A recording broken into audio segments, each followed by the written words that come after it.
Hello everyone, welcome শেহরন। আজ 17 June 2025 Kolkata হাইকোর্টে OBC নিয়ে একটি শুনানি ছিল এবং এই শুনানিতে যেটা জানা যাচ্ছে, এই যে নতুন 140টি ওবিসি লিস্ট দেওয়া হয়েছে, এই লিস্টের উপরও স্থগিতাদেশ দেওয়া হয়েছে।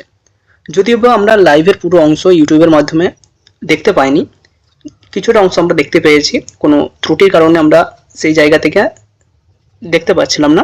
তো যাই হোক, যেটা জানা যাচ্ছে বিভিন্ন সূত্র অনুযায়ী, এই যে 140টি ওবিসি লিস্ট, অর্থাৎ যেটা 3/6/2025 বেসিসে পাবলিশ করা হয়েছে, ওবিসি এ ক্যাটাগরিতে রয়েছে 49টি এবং ওবিসি বি ক্যাটাগরিতে রয়েছে 91টি কাস্ট। এই লিস্ট আপাতত স্থগিত হয়ে গেল এবং তার প্রমাণও আমরা কিছুটা পরিমাণ হলেও ওয়েবসাইট থেকে ফলো করতে পারছি। ব্যাকওয়ার্ড ক্লাসেস ওয়েলফেয়ারের যে ডিপার্টমেন্ট রয়েছে, অফিসিয়াল ওয়েবসাইট রয়েছে, এই ওয়েবসাইটে আমরা একবার রিফ্রেশ করে নিচ্ছি কোনো চেঞ্জেস এখনো পর্যন্ত হয়েছে কিনা।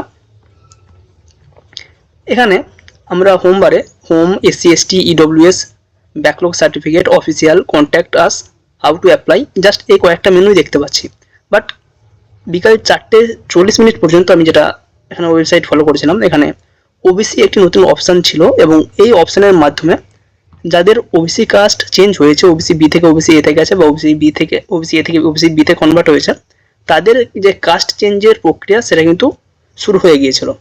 এবং এটা নিয়েও আজকে হাইকোর্টে প্রশ্ন তোলা হয়েছে যে যেহেতু এখনও এটা আদালতের আন্ডারে রয়েছে, এখনও কোনো ক্লিয়ার ইনস্ট্রাকশন দেওয়া হয়নি, সেক্ষেত্রে কীভাবে এই প্রসেসটা চলতে পারে। এবং এর পরবর্তী সময়ে আমরা দেখেছি এই জায়গাটা বন্ধ হয়ে গেছে, যেটা আমি দেখানোর চেষ্টা করেছিলাম। ব্যাকওয়ার্ড ক্লাস অ্যান্ড ওয়েলফেয়ার ডিপার্টমেন্টের যে অফিসিয়াল ওয়েবসাইট রয়েছে, এই ওয়েবসাইটে আমরা বিকাল 4:30 পর্যন্ত ওবিসি অ্যাপ্লাই ফর ওবিসি এই যে অপশানটা রয়েছে এটা পাচ্ছিলাম এবং এখান থেকেই যাদের ওবিসি বিতে নতুনভাবে চেঞ্জ হয়েছে বা যারা ওবিসি বি থেকে এতে এসেছে, তাদের যে কাস্ট সার্টিফিকেট চেঞ্জ সেই অপশানটা ছিল।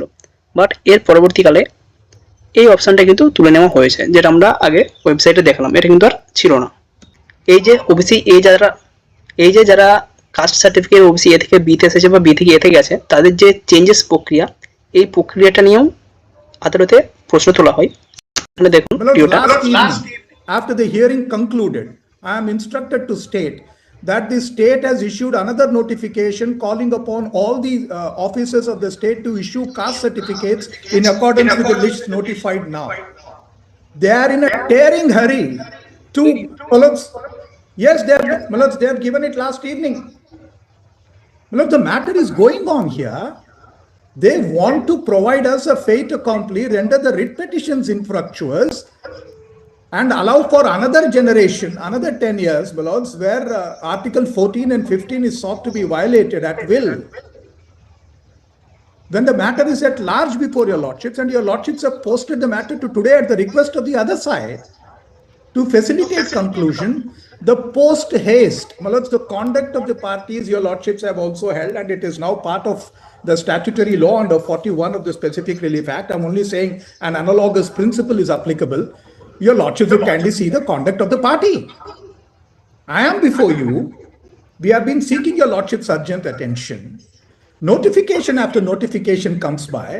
No liberty is sought from anywhere. All right, there is no interdiction of the same. But this particular... যাক, আমরা খুব শীঘ্রই দেখতে পাবো এর উপর স্থগিতাদেশ আদেও রয়েছে কি নেই, যেহেতু আমরা ভিডিওতে পুরো বিষয়টা ক্লিয়ারলিভাবে উল্লেখ পাইনি। খুব শীঘ্রই কলকাতা হাইকোর্টের যে অফিসিয়াল ওয়েবসাইট রয়েছে সেই ওয়েবসাইট থেকে আমরা জানতে পেরে যাব।